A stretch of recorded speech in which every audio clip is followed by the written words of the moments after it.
আপনার নৌচাঁদ মুখখানা দেখতে মন চায়। আল্লাহ নবী জানায়, ও বাবা যুবক, তোমার হাতখানা বাড়িয়ে দাও। ইয়া রাসূলুল্লাহ, হাবিবাল্লাহ, হুজুর আপনার হাতখানা বাড়িয়ে দাও।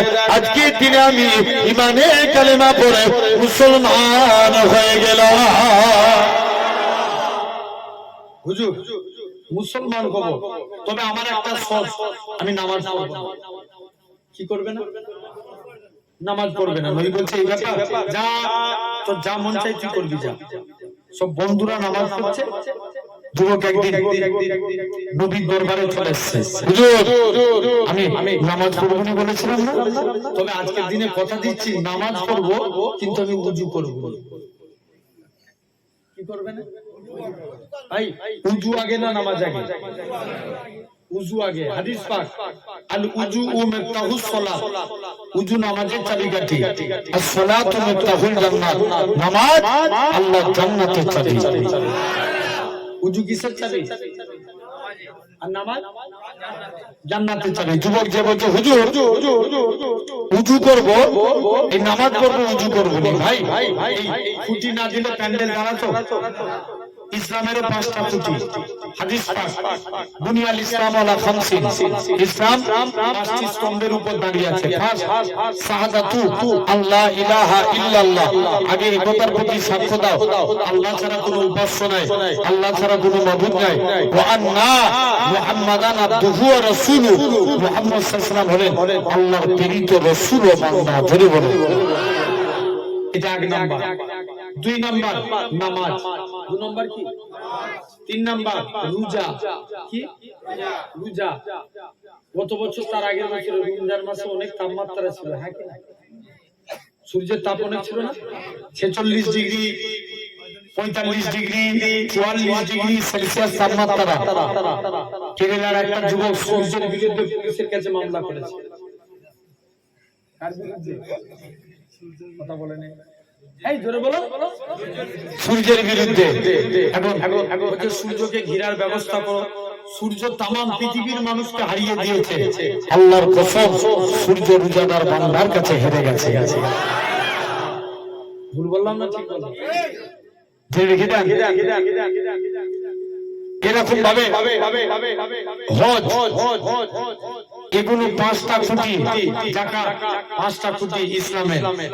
কারণ যুবক যে বলছে হুজুর উযু করব, কিন্তু নামাজ পড়বো, নবীর কাছে গেছে, সব বন্ধুরা নামাজ পড়ে, আবার নবীর কাছে যে বলছে হুজুর নামাজ পড়বো কিন্তু উযু করব না। নবী বলছে যা যা মন চাই তুই করবি, যা। যুবক একদিন বিনা উযুতে মসজিদের দিকে চলে গেছে। মুসলমান ছেলেমেয়েরা, তরুণেরা, মানুষেরা, শ্রীপুরের মানুষেরা শুনে রেখে দেয়, এরা খুব ভাবে যুবক ছেলেরা মসজিদের দিকে চলে গেলে যে দেখে নাকি আল্লাহ নবী জামাতা। এরকম ভাবে হযরত শেরে আলী রাদিয়াল্লাহু তাআলা আনহু হুজুর আমার মসজিদে দাঁড়িয়ে দাঁড়িয়ে উযু করে, উযু করার নিয়ম হচ্ছে 2 হাতের কনুই পর্যন্ত দৌত করা।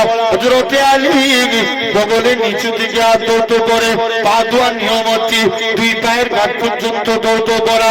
হযরত আলী হাঁটুর নিচু থেকে পা দৌত করে। যুবক ছেলে কানা বলে, এ রাসূলুল্লাহ সাহাবী, এ হযরত আলী তুমি কেন এত বেশি বেশি করে উযু করো?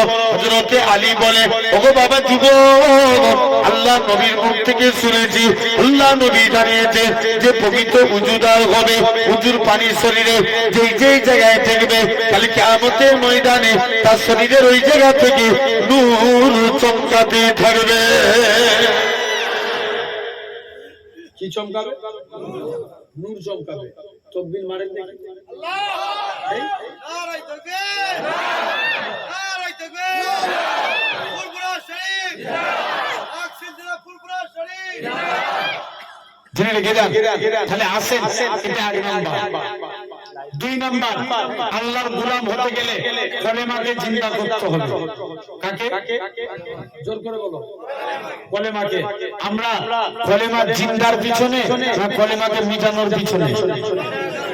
আওয়াজ দিয়ে কথা বলো ভাই। চিরজীবন বিড়ালের মতন বেঁচে থেকে লাভ নাই, বাঘের মতন বাঁচেন, সিংহের মতো বাঁচেন। বলেন আমরা মিটানোর দিকে না, আমরা ইসলামকে প্রচারের দিকে। প্রচারের দিকে সবাই চায় ইসলাম মিটে যায়। তবে আজ আপনাদের সামনে বলে যায়, যতদিন পূর্ব আকাশ থেকে সূর্য উদিত হয়ে পশ্চিম আকাশে ডুববে, ইসলামের পতাকা উঠছে উঠছে উঠবে। জোরে বলে কেউ মিটাতে পারবে? পারবে না। ইয়ামান বলে একটা দেশ ছিল, ইয়ামান। সে দেশে এক বাদশা ছিল যার নাম ছিল ইউসুফ জুনওয়াজ। সে নিয়ম করেছিল, আমার দেশে কেউ কলেমার প্রচার করতে পারবে না, আমার দেশে কেউ ইসলামের প্রচার করতে পারবে না। সে এখন মুসলমানদের উপর অনেক অত্যাচার করে। কাদের উপরে? মুসলমানের উপরে অনেক অত্যাচার করে। এখন নিজের কত কম বলো, এখন নিজের বুড়ো হয়েছে, বুড়ো হলে মানুষের চিন্তা বাড়ে না, উদাকারের চিন্তা বাড়ে, কবরের চিন্তা। এখন বুড়ো হয়েছে, চিন্তা বেড়েছে।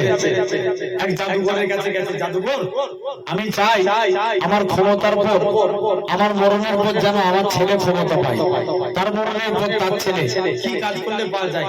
জাদুঘর বলছে চিন্তা করুনি, একটা যুবককে আমার কাছে এনে দাও। কাকে?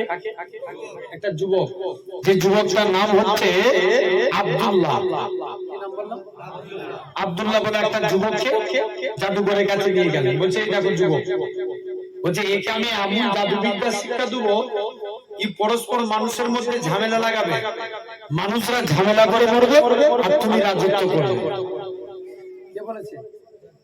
জাদুঘর। কাকে বলছে? বুড়ো বাদশাকে বলছে যাও, কোনো চিন্তা নাই। বাদশা নির্ধান্দায় চলে এসছে। এখন 6 মাস জাদুবিদ্যা শিক্ষা অর্জন করে এখন যুবক আব্দুল্লাহ রাস্তা দিয়ে হেঁটে হেঁটে যাচ্ছে। গাছতলায় একজন বসে বসে আল্লাহ আল্লাহ আল্লাহ একটা মুরব্বি জিকির করছে। যদি বললেন না, যুবক আব্দুল্লাহ যে বলছে তোমার জানা নাই এই দেশে কলেমার প্রচার করা যাবে না, এই দেশে ইসলামের প্রচার করা যাবে না। যুবক মুরব্বী যুবকটাকে ডেকে বলছে তুমি কলেমার সৈনিক হয়ে যাও। বলছে না, এই কলেমাকে মেটানোর জন্য কি শিখেছি? জাদু। আর আমি কলেমার সৈনিক হবো? মাথা খারাপ, এটা মানা যাবে না, চলে যাও। যুবক ছেলে আস্তে আস্তে করে জাদুঘরের কাছে চলে গেল। জাদু পিছন দিকে কিছু দূর যেয়ে দেখায়, তাকিয়ে দেখে মুরব্বী একবার যুবকের দিকে তাকিয়ে কাঁদে, আবার মুচকে মুচকে হাসে। যুবক আব্দুল্লাহ মুরব্বীর কাছে চলে আসলেন, এই আপনি একবার কাঁদছেন একবার হাসছেন, এর ব্যাপারটা কি? মুসলমান ছেলে মেয়েরা, তরুণেরা, এই শ্রীপুরের মানুষেরা শুনে গিরা, যুবক ছেলেরা আল্লাহ পাকের ওলি মুরব্বির কাছে চলে আসে। ও বাবা যুবক, বাবা মুরব্বি, তুমি আমার দিকে তাকিয়ে তাকিয়ে কেন তুমি কাঁদতেছিলে? মুরব্বি খানা বলে, ওগো বাবা যুবক, শুনে রেখে দাও, আমি তোমাকে কলেমার সৈনিক হতে বলেছি। তুমি আজকের দিনে, কেন আজকের দিনে তুমি তো কলেমার সৈনিক হবে না বললে? এই জন্য তোমার কথা চিন্তা করে কাঁদি। একদিন তোমার এই সুন্দর চেহারা কবরে চলে যাবে, কবরের মাটি খেয়ে ফেলবে, সেই দিনে তোমার কি হবে? তবে তুমি হুজুর হাসছিলে কেন? যুবক খানা বলে, যুবককে মুরব্বী খানা বলে, আমার আল্লাহ জানিয়েছিল ও আমার বান্দা কেঁদো না কেঁদো না, রাজা একে জাদুবিদ্যা শিখতে পাঠিয়েছিল, আর আমি আল্লাহ এর দ্বারাই পুনরায় ইসলামকে জিন্দা করে দেখাবো। যুবক খানা বলে, না না না না, এটা মানা যাবে না। মুরব্বী খানা যুবকটাকে কাছে ডাকলে, অন্তরে অন্তরে মিলিয়ে দিলে। যুবকটা বলে, হুজুর ছেড়ে দেন ছেড়ে দেন, আমি আমার কলবের চোখ থেকে আল্লাহর আরশে আজিম দেখতে পাই। কি দেখতে পাচ্ছি? জোরে বলো। আরশে আজিম দেখতে পাচ্ছি। ভাই আমাদের কলব কয় প্রকার? 3 প্রকার। কয় প্রকার? 3 প্রকার। 1 নাম্বার কলবে সলিম, সুস্থ অন্তর। 2 নাম্বার কলবে মাইয়িত, মৃত অন্তর। 3 নাম্বার কলবে মরিদ, অসুস্থ অন্তর। 1,500 কথা বলছো ভাই, তিন নাম্বার ১৫০০ বছর আগে আল্লাহ নবী হাদিস পাকের মধ্যে বললেন ইন্না ফিল জাসাদা লা মুদগাতুন ইজা সালুহাত সালুহাল জাসাদা কুল্লুহু हमारे दिल के अंदर एक गोश्त का टुकड़ा है अगर वो गोश्त का टुकड़ा पाक रहे तो पूरा कंप्लीट बॉडी पाक अरे तू जोरे बोला ना किसका टुकड़ा पाक माने गोश्त टुकड़ा वो एजा फसादात फसादल जसदा कुल्लुहु अगर वो गोश्त का टुकड़ा नापाक हो जाए तो पूरा कंप्लीट बॉडी नापाक अल्लाह रसूल बोलছেন আলা ওহি আল কাল उसका नाम है काल বন্ত भाई শয়তান কটা একটা আর কোন জায়গায় বলছে ভাইজান তিনটে এই যে নাম বল যে একজনের নাম ইবলিস একজনের নাম কিবলিস একজনের নাম খিবলিস কটা তিনটে জেনে রেখে দেন ভাইরা আপনারা তরুণীরা আর কাইয়ুমুজ জামান বড় হুজুর কেবলা বলতেন বাবা শয়তান হচ্ছে চারটে কটা চারটে এক নাম্বার মানুষ শয়তান এক নাম্বার কি মানুষ শয়তানি করবে চুরি করবে ডাকাতি করবে গাছে বেঁধে ঘাটা দেখবেন ছিল হয়ে যাবে কথা বলেন है कि ना দুই নাম্বার জিন শয়তান আয়াতুল কুরসি পড়ে ফুট দেন চার সূরা আল্লাহ শরীফ পড়ে ফুট দেন সূরা জিনের প্রথম 5 আয়াত পড়ে ফুট দেন জিনও পালাবে ইবলিস শয়তানি করে তাকবীরের আওয়াজ দেন ইবলিসও আগুন লাগার মতো পালাবে আর মন যদি শয়তান হয় নাম কি কুচিতলা বাজারে ফাংশন হচ্ছে দেখতে যাব কেউ উঠতে পারবে কথা বলে না মন যদি চায় জীবন তলায় যাত্রা হচ্ছে দেখতে যাব কেউ রুখতে পারবে কেউ রুখতে পারবে না এই মনকে রুখতে গেলে আগে কলবকে ঠিক করতে হবে এর জন্যই আমরা পীরের দরবারে যাই 2 মিনিট জিকির করবে এখানে দেখবেন দুটো তার আছে একটা পজিটিভ আরেকটা কি নেগেটিভ পজিটিভ আল্লাহ আল্লাহ আল্লাহ জিকির করেন নেগেটিভ লা ইলাহা ইল্লাল্লাহ এই জিকির করবেন আর কানেকশনটা হচ্ছে সাউন্ড আর আপনার আমার কানেকশন হচ্ছে মুহাম্মদুর রাসূলুল্লাহ সাল্লাল্লাহু আলাইহি সাল্লাম বলে যখনই কানেকশন হয়ে যাবে ইনসাফ করে বলুন এখন রেল লাইন দেখেছেন কোথায় কাছি তো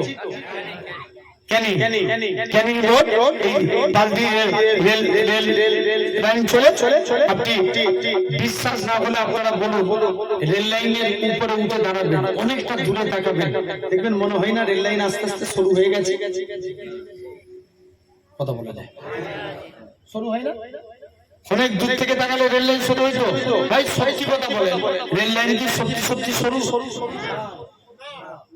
তাহলে চোখ মিথ্যা বলছে কারণ আমার মনে করে এই সাদা লুঙ্গি এটা যদি এই ধুলোয় ফেলে দিই কি হবে ময়লা হয়ে যাবে কালার চেঞ্জ হয়ে যাবে তো আমাদেরও 3 নাম্বার চোখ অন্তর এই অন্তর গুনাহ করে আমাদের অন্তর বন্ধ হয়ে গেছে যখনই জিকির করব অন্তরের ময়লা পরিষ্কার হয়ে যাবে আসেন এক নাম্বার কলবে সলিম মানে সুস্থ অন্তর আল্লাহর ওলিদের অন্তর সুস্থ কোন আল্লাহর ওলি বড় পীর আব্দুল কাদের জিলানী একটা মুরিদ মনে মনে নিয়ত করছে আজকে আমি বড় পীর সাহেবের হাতে মুরিদ হব কার হাতে বড় পীর সাহেবের হাতে আগে যে দেখবো আমল কেমন করে আমল যদি ঠিক করে আল্লাহর ওলি বলে মানবো নচেত মানবো না নাম আছে না দাদা হুজুর কেবলার একটা কথা মনে পড়ে যায় বসিরাতে আল্লামা হুজুর খাতায় কি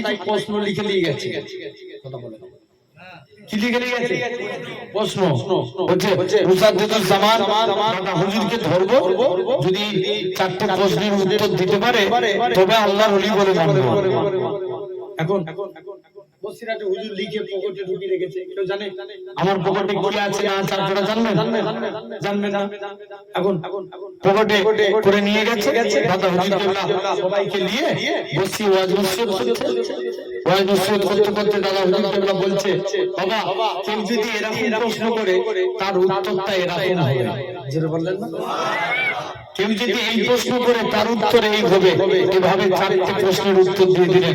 বসিরাত আল্লামা হুজুর বলছে, হুজুর হাত বাড়িয়ে দেন, আজকের দিনে আমি আপনার হাতে বায়াত হয়ে গেলাম।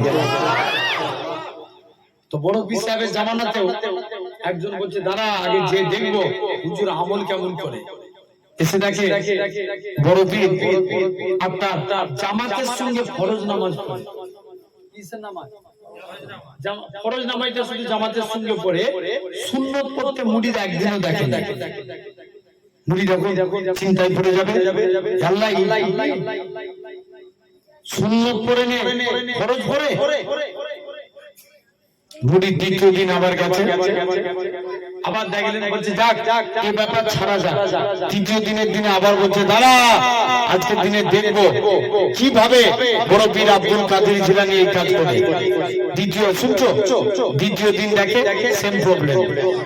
আপনার ফরজ নামাজ পড়ে কি পড়ে না, সুন্নত পড়ে না। মুরিদ বলছে যাই ছেড়ে দিই, ফরজ নামাজ পড়ে সুন্নত পড়ে না। এরকম ভাবে করতে করতে মুরিদ খানা লাস্টে গেলে, মুরিদ কি করলেন, লাস্টে গেলে বলছে যাই আমি আজকের দিনে ছেড়ে দিই। মুরিদ এরকম ভাবে কেটে গেল, যেই কেটে গেল আস্তে আস্তে করে মুরিদ অনেকক্ষণ পর মুরিদ কি করলেন, বলতে শুনেছি আল্লাহর ওলিরা রাত জেগে ইবাদত করে, যে দেখবো কেমন রাত জেগে ইবাদত করে।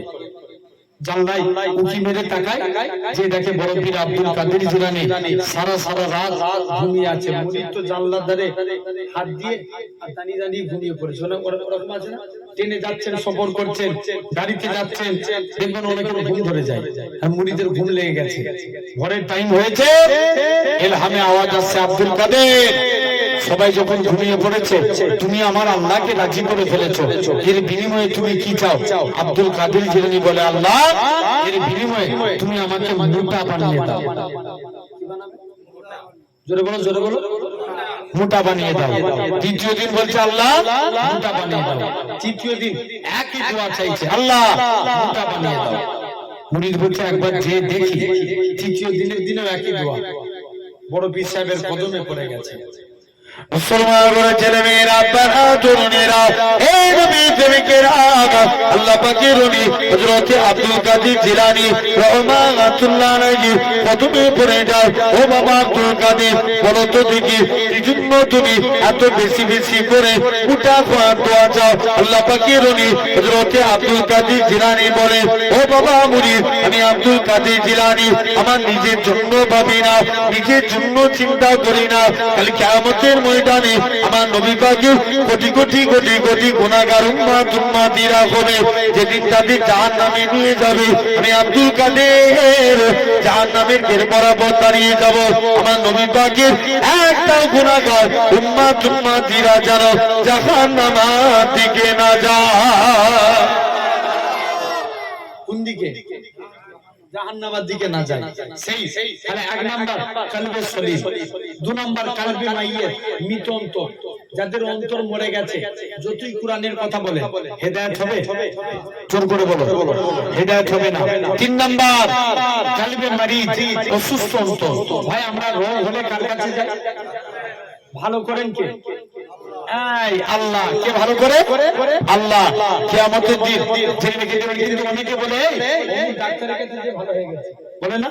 কথা বলে না, জোরে বলো, জোরে বলো, বলে না? বলে বলে ডাক্তারের কাছে যে ভালো হয়ে গেছে না, ভালো করার মালিক তো আমার আল্লাহ। জেনে রেখে দেন, অন্তর ময়লা হয়ে গেলে পীরের দরবারে যাওয়া লাগে। আপনাদেরও বলে যাচ্ছি, প্রসেস চারটে কাজ করবেন। কটা কাজ? চারটে কাজ। যখন মনে হবে অন্তর ময়লা হয়ে গেছে, ভাই বলে মানে আব্বাগুলোকে বলে যাচ্ছি, নামাজ পড়ে, মাগরিবের নামাজ পড়, ঈশার নামাজ পড়, ফজরের নামাজ পড়। কটা ওয়াক্ত বললাম? তিনটে ওয়াক্ত। মাগরিব, যদি ঈশাটা না পারেন ফজর, এই দুই টাইম 2.5 মিনিট করে 5 মিনিট আল্লাহ আল্লাহ আল্লাহ আল্লাহ আল্লাহ আল্লাহ এই জিকির করেন। আর 2.5 মিনিট এই জিকির করেন, লা ইলাহা ইল্লাল্লাহ। বলেন বলেন, এই জিকির করবেন 2.5 মিনিট। ভাই এক মাসে আমল করে দেখেন, অন্তর পরিষ্কার হয়ে যাবে ইনশাআল্লাহ। জোরে বলবে না? জেনে রেখে দেন ভাইরা, আব্বারা, তরুণেরা। এক নাম্বার জিকির করা, দুই নাম্বার আল্লাহ শুকরিয়া আদা করা। এই অন্তর পরিষ্কার করতে গেলে কি করা? আল্লাহ শুকরিয়া আদায় করা। তিন নাম্বার আল্লাহ ইসলামকে নিয়ে ফিকির করা। কি করা? ফিকির করা। চতুর্থ নাম্বার আপনার আল্লাহর কাছে তওবা চাওয়া। কি চাওয়া? জোর করে বলো, তওবা চাওয়া। তাহলে আমরাও আল্লাহর কাছে তওবা চাইবো, বলেন ইনশাআল্লাহ। এখন মনে আছে না সেই যুবকের কথা? কার কথা? যুবকের নামটা কি? হ্যাঁ, আব্দুল্লাহ। মুরব্বি কাছে ডাকলেন, অন্তরে অন্তরে মিলালেন, যুবকের অন্তর পরিষ্কার। যুবক আমল করতে লাগলেন, উচ্চ তবকার আল্লাহর ওলি হয়ে গেলেন। এখন কিছু কানা মানুষ হুজুরের কাছে যেত, হুজুর কানার চোখে হাত রেখে দোয়া করতেন, আল্লাহ কানার চোখকে ভালো করে দিতেন। কিছু প্যারালাইসিস হুজুরের কাছে যেতে, হুজুর প্যারালাইসিসের পায়ে হাত রেখে দোয়া করতেন, প্যারালাইসিসের তাকেও আল্লাহ ভালো করে দিতেন। কেরকম কাজ করছে? এখন মনে মনে করছে ফিরি ফিরি আর কারোর রোগ সারাবে না, ফিরি ফিরি সারাবে না। বলছে আয়, এবার বলবো তুই যদি চোখ ভালো করতে চাস, বলবো আগে কলেমা পড়, তবে চোখ ভালো হবে। আরো জোরে বলো না। কাকে জিন্দা করছে? কলেমাকে, দিনকে। কাকে? দিনকে, কালেমাকে জিন্দা করছে। আমার আলোচনা কি ছিল? আল্লাহর গোলাম হতে গেলে কলেমাকে জিন্দা করা লাগবে। আসেন, এখন রাজার যে মন্ত্রী, তার চোখ ছিল কানা।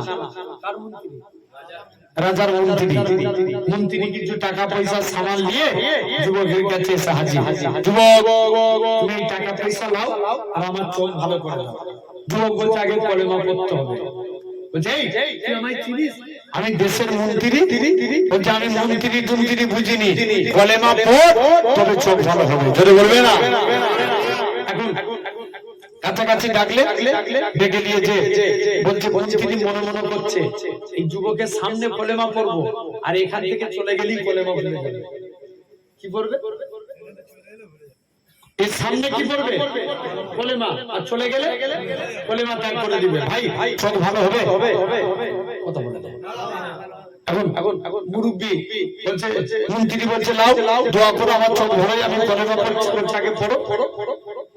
মুসলমান ঘরের ছেলে মেয়েরা, বাবা তরুণেরা, এই নবী করিমের আগা শ্রীপুরের মানুষেরা, যুবক ছেলেকারা, এরা খুব ভাবে মন্ত্রীর চোখে হাত রেখে আল্লাহর কাছে দোয়া চায়, আল্লাহ পাক আপনি মন্ত্রীর চোখকে ভালো করে দেন।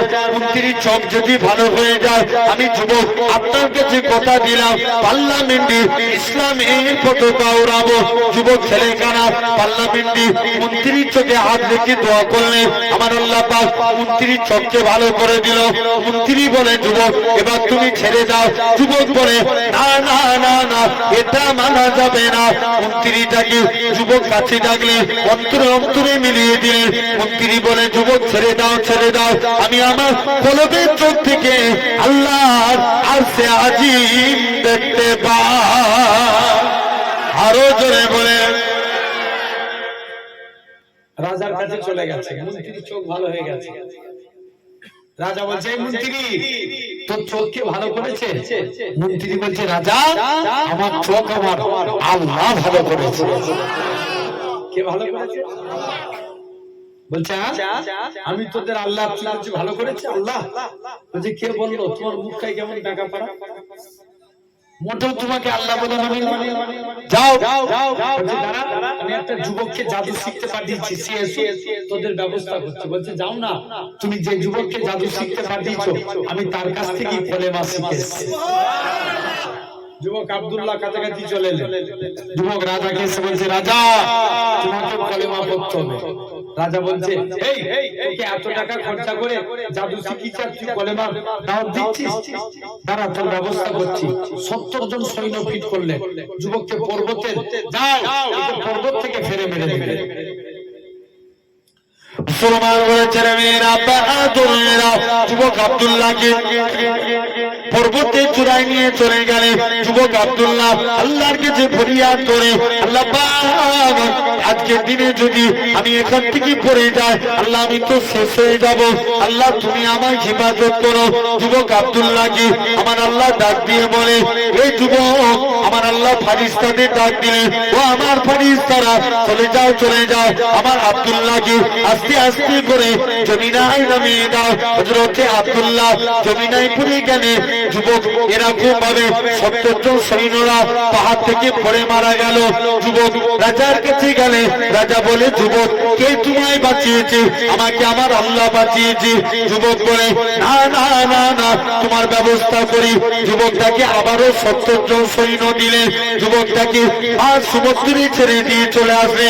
আমার আল্লাহ দরিয়ার পানিকে হুকুম করে, এই দরিয়ার পানি রে তুমি আমার যুবককে সহি সালামতে আড়াই তুলে দাও। যুবক ছেলে কানা আড়াই উঠে গেল। রাজা বলে, কে বাঁচিয়েছে? আমাকে আমার আল্লাহ বাঁচিয়েছে। কি করলে তোমার ব্যবস্থা করা যায়? বলে, আগে তুমি এলাকা একটা সমাবেশ তৈরি করো। সমাবেশ তৈরি করলো আমার দেশের মানুষেরা, যুবক মুরব্বীরা সবাই ওই সমাবেশে হাজির হলো। যুবক বলে, এই আমিনের মানুষেরা তোমরা আমার আল্লাহকে আল্লাহ বলে মেনে নাও, পরকালে নাজাত পেয়ে যাবে, জাহান্নাম থেকে রেহাই পেয়ে যাবে। একসঙ্গে হাজার হাজার যুবক যুবক আব্দুল্লাহর কাছে হাত দিয়ে ইমানে কালেমা পড়ে মুসলমান হয়ে গেলে। কি হলে? জোরে বলো জোরে বলো, মুসলমান হয়ে গেল। 2 নাম্বার, আল্লাহর গোলাম হতে গেলে কালেমাকে জিন্দা করব, বলো ইনশাআল্লাহ। 3 নাম্বার, ভাই আল্লাহর গোলাম হতে গেলে অহংকার করা যাবে? জোর করে বলো ভাই। আপনারা জানেন, তারপরেও একটা ছোট্ট আলোচনা, অহংকারের পরিণতি কি হতে পারে দেখেন।